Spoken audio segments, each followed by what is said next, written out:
Quero falar um pouco sobre essa cura profunda que Deus deseja dar ao nosso coração.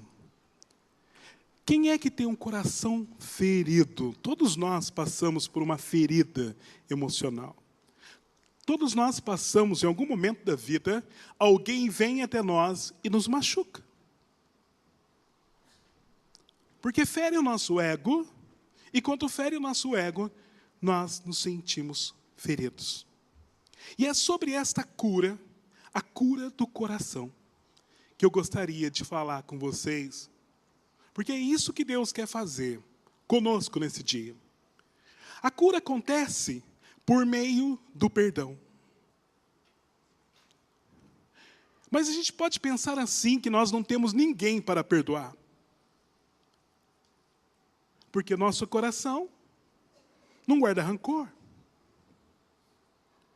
A gente pode pensar assim, o que nos machuca?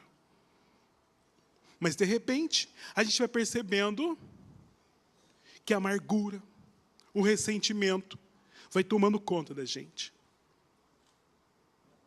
E a gente vai deixando aquelas pessoas que nos feriram. E o pior de tudo, que quando nós somos feridos, nós tornamos pessoas que ferem. Toda pessoa que é ferida se torna uma pessoa que fere. Porque nós vingamos das pessoas. Nós vingamos de Deus. Nós tentamos sabotar o projeto de Deus na nossa vida. Nós vingamos de nós mesmos quando nós destruímos o nosso corpo. Vingamos o nosso próximo. Porque um coração ressentido, um coração magoado, é um coração que não consegue fazer comunhão com o próximo. E se a gente precisa perdoar, quem é que a gente precisa perdoar? E de que forma esse perdão acontece?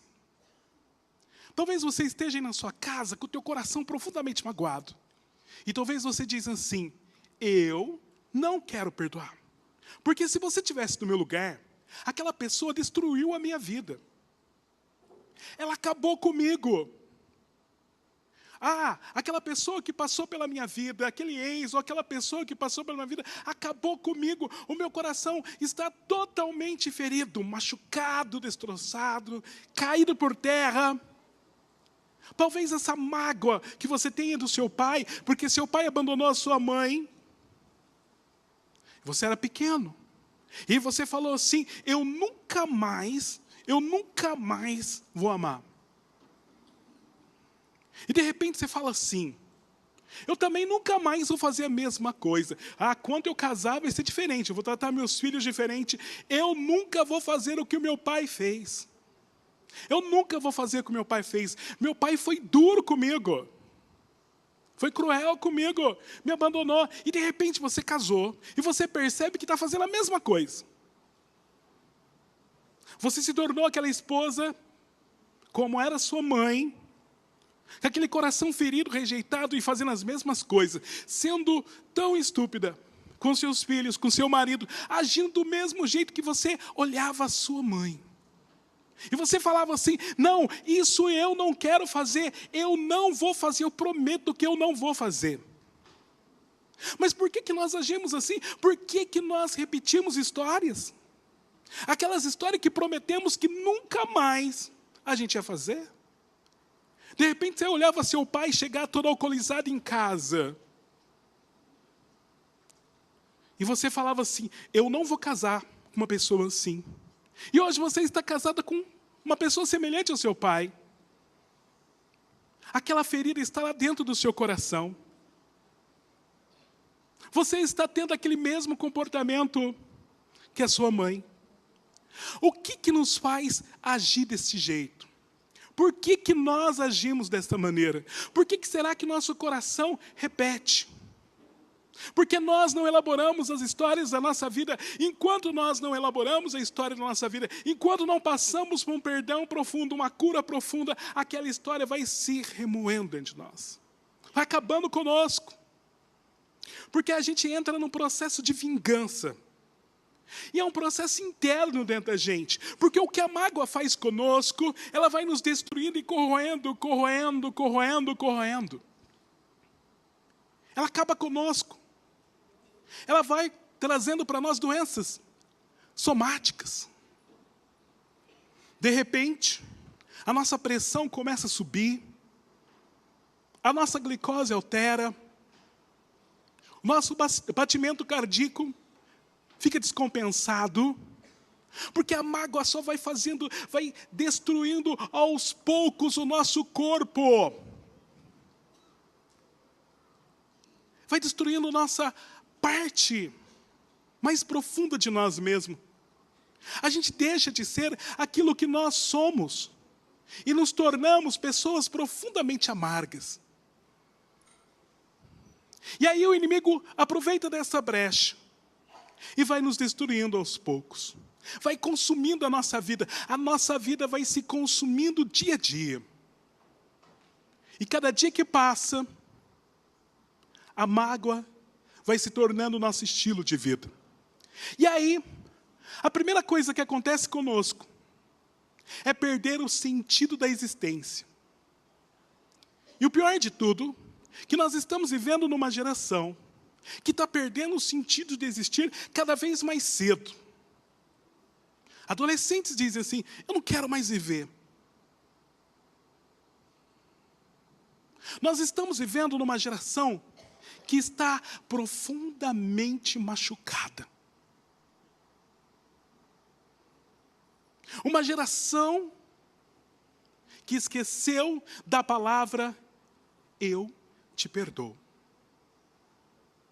Esqueceu de viver essa experiência profunda do perdão, porque é algo profundamente cristão, quando nós saímos de nós mesmos e temos a coragem de fazer algo diferente. Arrancar de nós aquilo que está doendo dentro da gente. Quando você não perdoa, é como se você convivesse com aquela pessoa que te destruiu todos os dias. Imagina se você pudesse conviver com um elefante nas costas. Imagina você carregando um elefante todo dia nas costas. Uma pessoa desse tamanhozinho como eu, assim. Pesado, não é verdade? Mas imagina se você carregasse esse elefante, por onde você fosse carregasse esse elefante. Quando você está magoado, você carrega um elefante do ódio.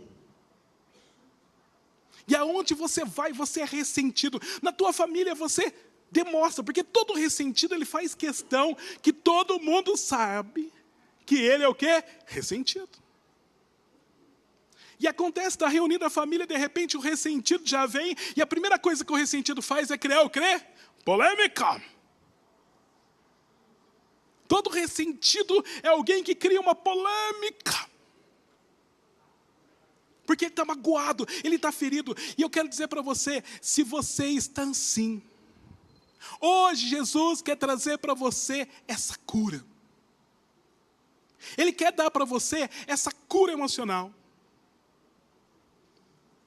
Talvez você esteja decepcionado com o seu Deus. Por quê?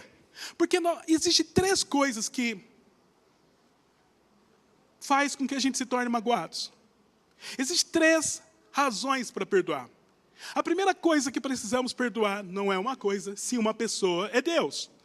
Vamos dizer comigo, Deus. Precisamos perdoar Deus. Por quê? Por que nós trazemos tanta mágoa com Deus? Porque talvez você ainda aguenta aquela experiência de quando você era pequeno, tinha aquele avô querido e que de repente, do nada, ficou doente e morreu. E aí, alguém chegou perto de você e disse assim, foi o papai do céu que levou, mas de uma forma não bem explicativa e ficou aquela mágoa de Deus.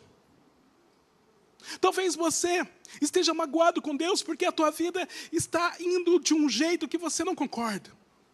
Ou talvez Deus te chamou para alguma coisa, colocou a sua vontade na vida sua e você fala assim, eu não concordo com isso. Aí você ficou magoado com Deus. Porque Deus, como se Deus não soubesse o que Ele faz.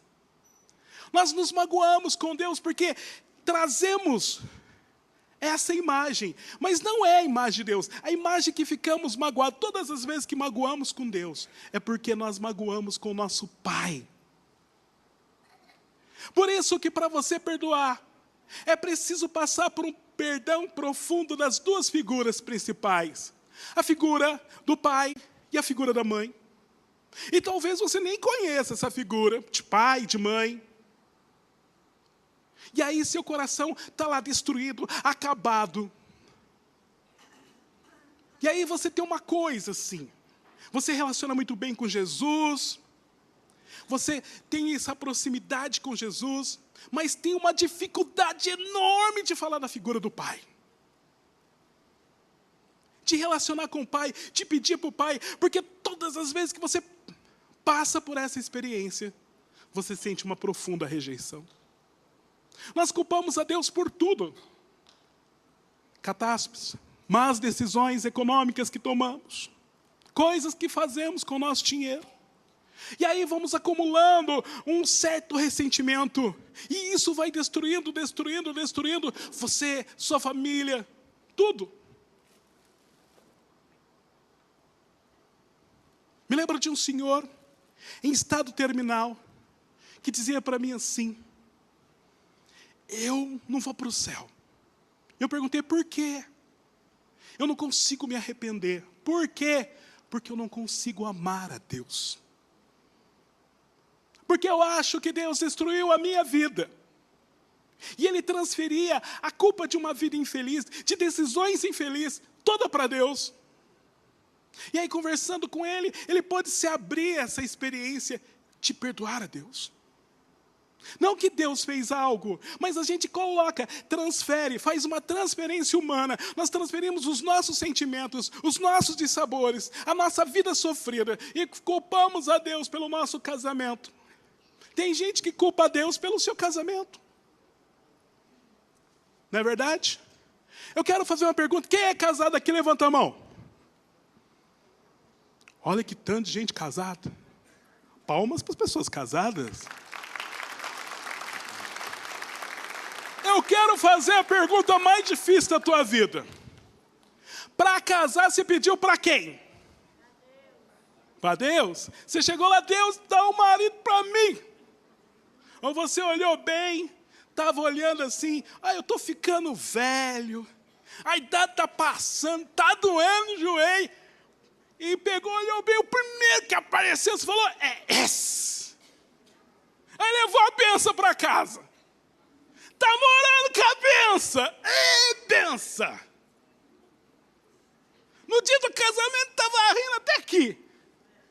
Agora está chorando e falando assim, Deus, por que Deus? Coitado de Deus, leva a culpa pela tua escolha. Mas parecia tão bonzinho, sabe? Ele fazia tudo do jeito que eu queria. Era assim, tudo certinho. Era tão certinho que era tão certinho que acertou. Quem é casado agora lembra do teu certinho. Oh, certinho, bonitinho. Quem está perto de certinho falou assim, gracinha. Belezinha, mas que belezinho de gatinha isso aí. E depois que você comprou, não tem mais jeito de devolver. Levou para casa, escolheu, mas Deus poderia ser melhor, mas era tão bonzinho. É que uma senhora falava para mim, sabe, Nando, eu levei para casa, era bonitinho, mas era tão bonzinho, fazia tudo que eu queria. Eu falava, eu queria brigar com ele, não tinha jeito, porque eu falava e estava aqui. Mas depois que casou, aí eu fui conhecendo. Aí eu fui conhecendo a peça rara. Os defeitos veio em suave prestações, assim, sabe? De repente começou a ser... É aquela palavra amor, acabou. Sentava lá naquele sofá daquele tamanho assim, sabe? Põe aqui o barrigão para fora, assim. Não é assim? E fica lá com controle. Não é assim que os homens fazem? Aí você fala, Deus, por quê? Foi a bênção que você escolheu. Você pediu para Deus isso. E algum fala assim, sabe, eu estava rezando, eu queria tanto que Deus mandasse uma pessoa para mim. Antes de Deus mandar, você escolheu. Fica bem com a tua escolha. E agora, o que nós temos que fazer, Nando? Amar? De forma que jeito? Incondicional. Por quê? Ah, mas essa pessoa me machuca, não valoriza. E eu fiquei profundamente machucado. Eu queria que pudesse olhar para mim, mas você não viu na hora de comprar. Você levou para casa, você simplesmente pegou o primeiro que veio, ou porque você pediu uma coisa para Deus. Senhor, eu quero isso. Aí Deus te deu aquilo. Não foi Deus que colocou. Fala uma coisa assim, tem coisa, vamos dizer junto? Que Deus não coloca na minha vida. Que Deus não coloca na minha vida. Eu mesmo coloco. Eu mesmo coloco. Eu vou ter que aguentar as consequências. E às vezes as consequências é pesadas. É maior que o meu elefante. Entendeu? Mas consequência pesada. Mas foi nós que escolhemos. E por isso nós não podemos reclamar. Onde está Deus?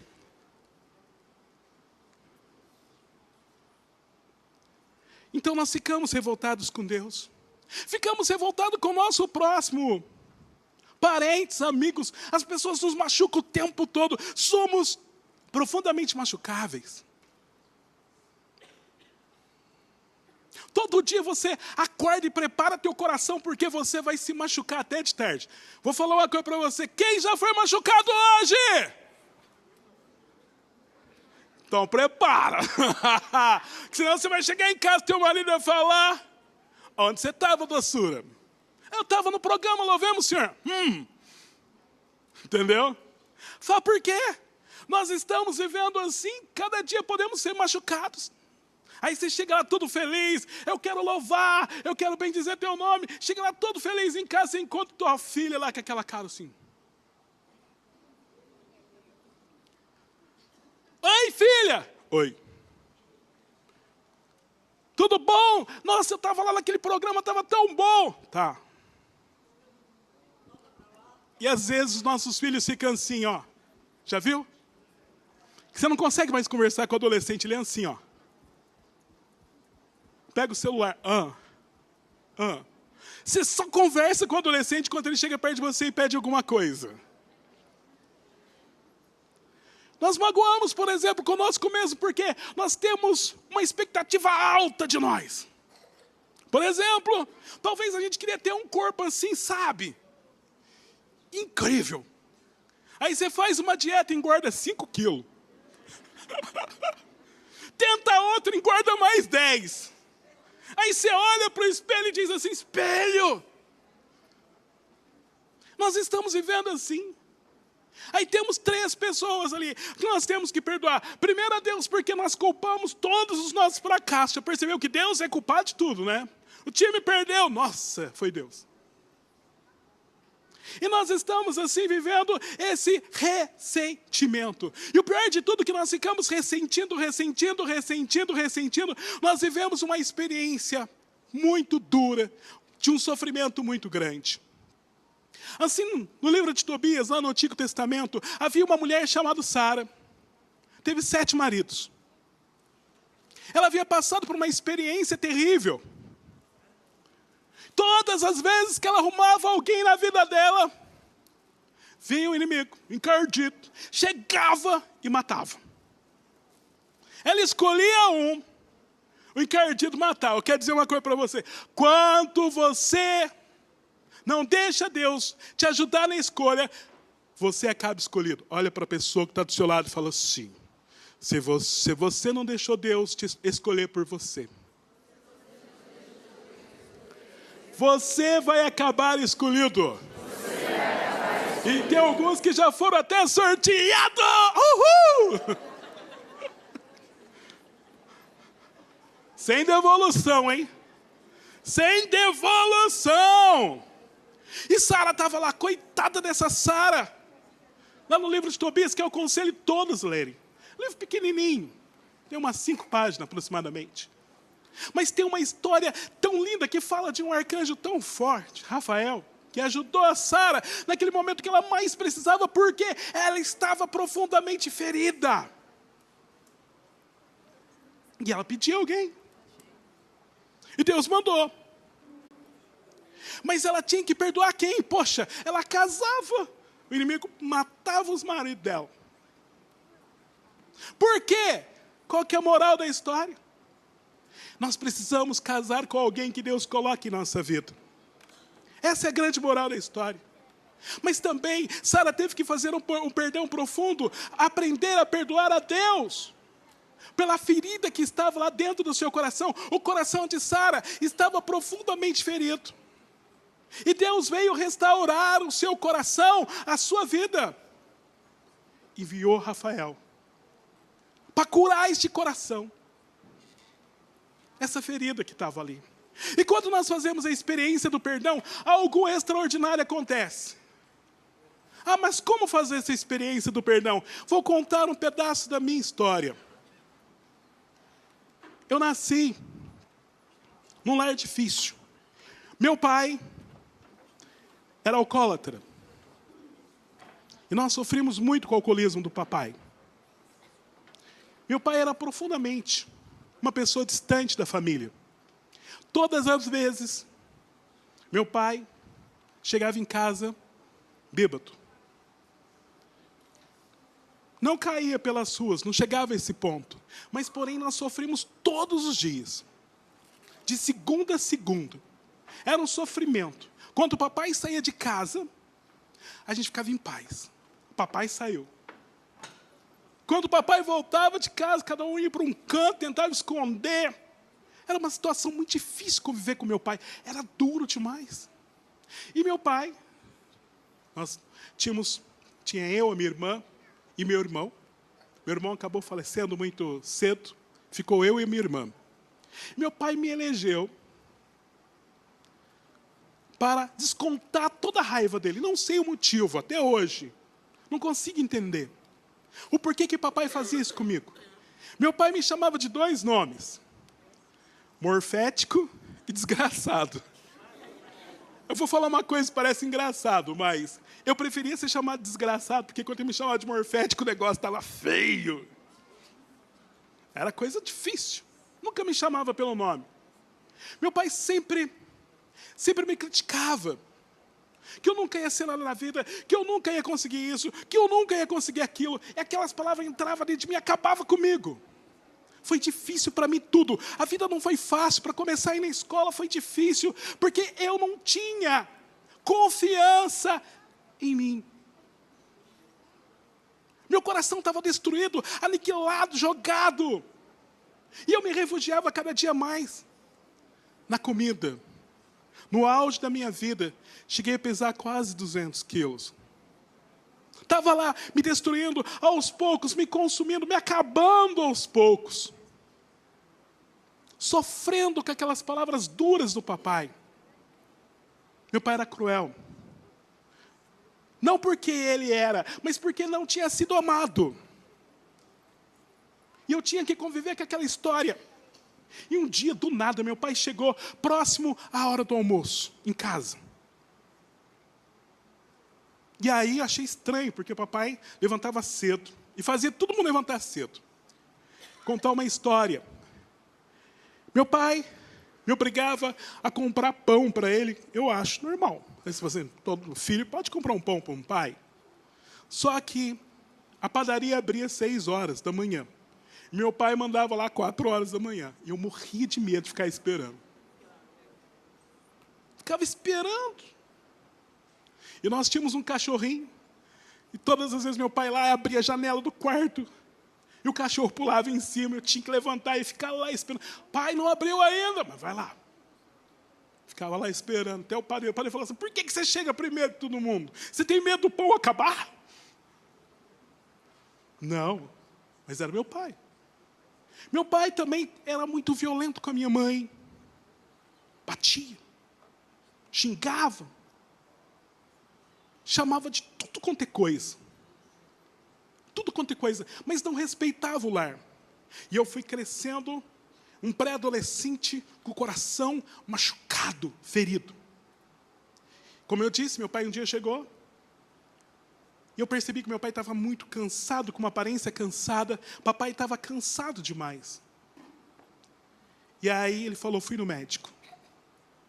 Papai tinha ficado doente.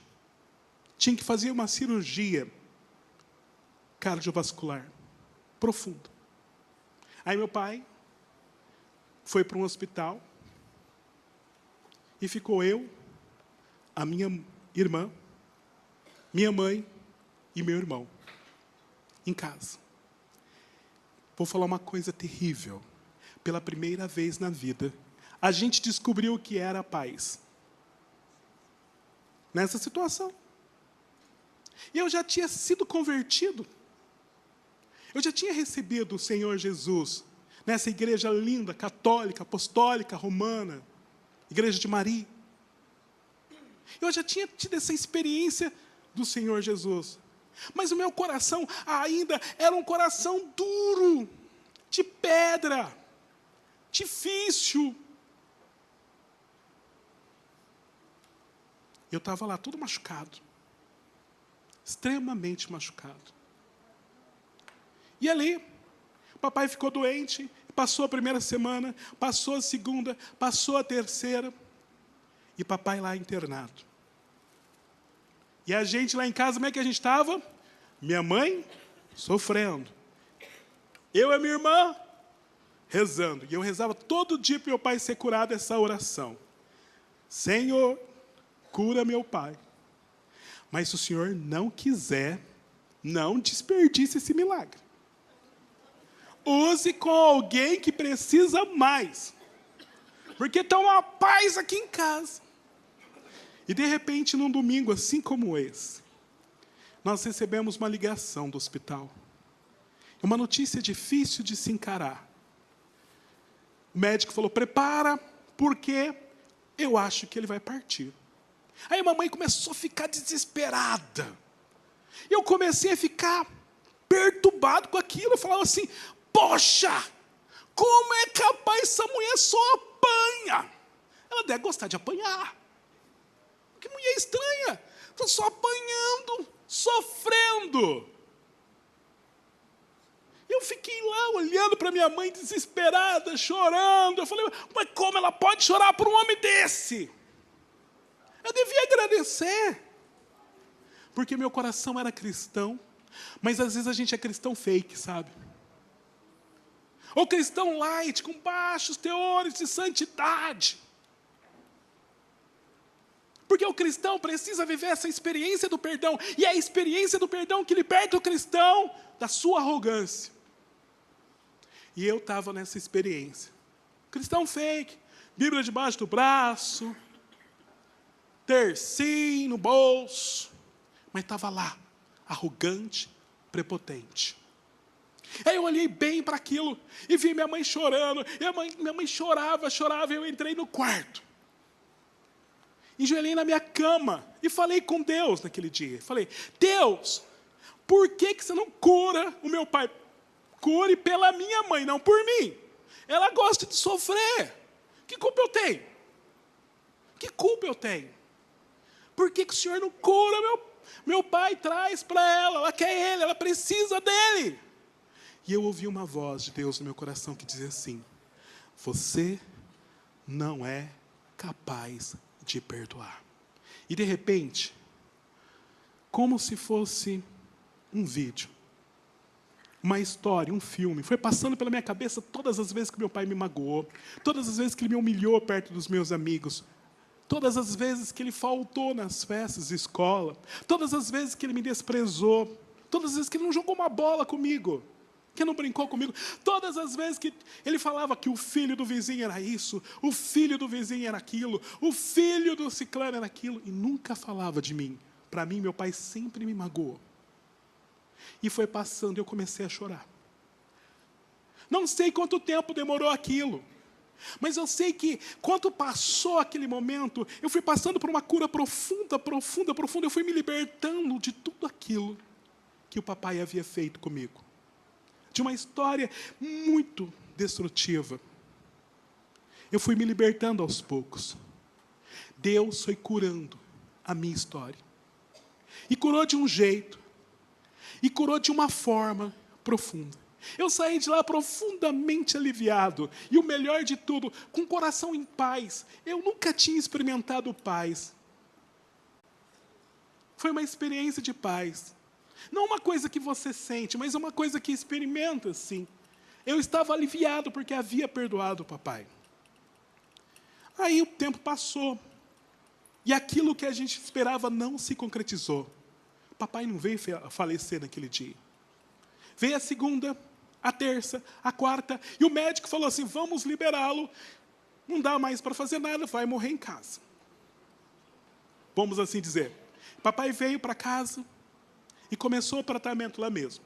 E eu comecei a achar que meu pai era forte, ele estava assim, pele e osso. E eu pedi naquele dia que Deus desse mais alguns anos de vida para o meu pai. Que Deus curasse o coração meu. E que eu aprendesse a amar meu pai do jeito que ele era. E aí meu pai chegou, todo mundo lá, pensando que meu pai estava nas últimas e fazia toda a vontade dele. Meu pai pediu uma comida diferente, levavam para ele, porque para as pessoas, para os amigos, era a última vez que eles iam ver meu pai. E foi dessa forma. E com o passar do tempo, meu pai foi recuperando o seu corpo. E eu via meu pai com aqueles sinais terríveis. Os pés do meu pai chegou a situações deploráveis. Às vezes fedia em vida. Mas meu pai foi recuperando a força, foi ficando forte. De repente começou a dar os primeiros passos. De repente meu pai voltou a andar. De repente meu pai ficou saudável de novo. E o dia que meu pai ficou bom, ele olhou para mim e falou assim, desgraçado. Eu falei, glória a Deus, aleluia. Ele voltou, palma para Jesus.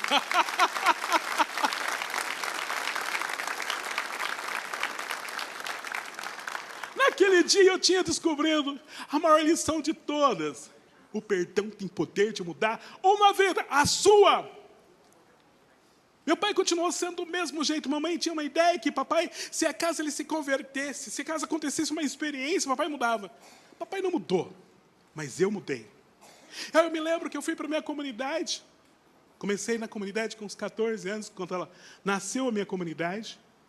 E automaticamente fui para a comunidade, a primeira vez que voltei, eu tinha que encarar meu pai. Meu pai estava sentado lá, era eu e meu pai. Estava eu e meu pai, um olhando para o olho do outro. Aí meu pai chegou lá e eu falei assim, agora eu preciso dar o perdão concreto. Cheguei, abracei o velho. Olhei no olho dele. Falei, pai, eu quero te perdoar. E fui contando toda aquela história. E ele olhou para mim e falou assim, larga eu. Solta eu aí, vai conversar com tua mãe. Vai conversar com tua mãe. E eu fui vendo que meu pai estava tremendo. Vai conversar com a tua mãe. E eu percebi que os olhos estavam brilhantes. E ali, gente, só para concluir essa história, a minha vida mudou, eu fiquei feliz. E quando chegou próximo de papai partir, meu pai um dia chegou para os meus irmãos de comunidade e disse assim, para a irmã Márcia, que está aqui conosco, ele foi a melhor coisa que eu fiz. Falou para a irmã Márcia na minha frente. Naquele dia, o perdão havia restaurado a minha vida.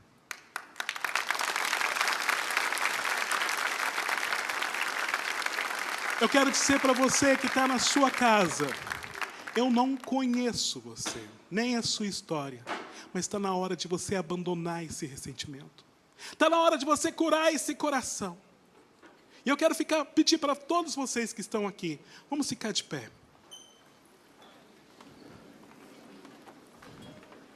Traga agora no seu coração essa pessoa que você precisa muito, profundamente perdoar. Essa pessoa que você fala assim, eu não vou perdoar nunca. Talvez essa pessoa seja você mesmo. Talvez seja sua mãe, que talvez escondeu alguma coisa de você. Ou seu pai, que escondeu alguma verdade de você. Ou seus amigos, que sabiam de alguma coisa que você não sabia. Talvez seja Deus, porque você não suporta a perda daquela pessoa que você amava. E você culpa Deus por isso. Mas hoje Jesus está falando: eu quero, pela minha misericórdia, curar o teu coração. E diga: Pai, em nome de Jesus, por intercessão de Maria, eu não aceito mais esse ressentimento, essa mágoa que tem destruído a minha vida. Eu hoje me liberto, em nome de Jesus. Toma posse agora, toma posse. É simples assim, perdoar é simples assim. Toma posse, fala assim: amém. Toma posse. E joga esse ódio para sempre, fala assim: amém. E agora receba essa liberdade que só os filhos de Deus podem ter. Amém.